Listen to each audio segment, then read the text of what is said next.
আমি শিরোনামহীনের ভক্ত অনেক আগে থেকে। তারপরে এই অবেলায় যখন এলো সেই গানটি অন্য অনেকের মতো আমারও ভীষণ প্রিয় একটি গান। এরপর যখন আমাকে শিরোনামহীন ব্যান্ড থেকে ইশতিয়াক একদিন নক করে বলল যে নীল আমরা এই অবেলায় 2 করব নতুন অ্যালবামের শেষ গান হিসেবে, তো ওখানে মডেল হিসেবে যাচ্ছি যে তুমিও আমাদের টিমে থাকো, ইফ ইউ আর ওকে।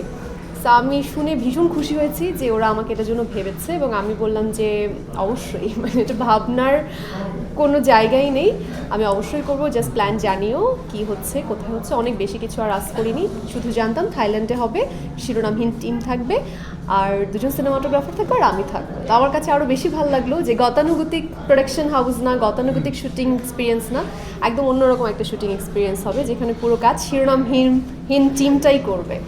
থাইল্যান্ডে আমরা খুব আনন্দ নিয়ে শুটিং করেছি।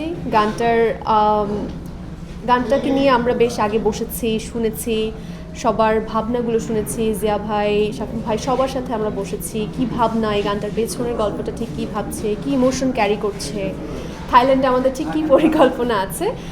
পুরো জার্নিটাই ভীষণ ভালো ছিল, আর শুটিংয়ের সময়টা আমার মনে হয় আমাদের পুরো টিমের জন্যই খুব মেমোরেবল হয়ে থাকবে সব সময়।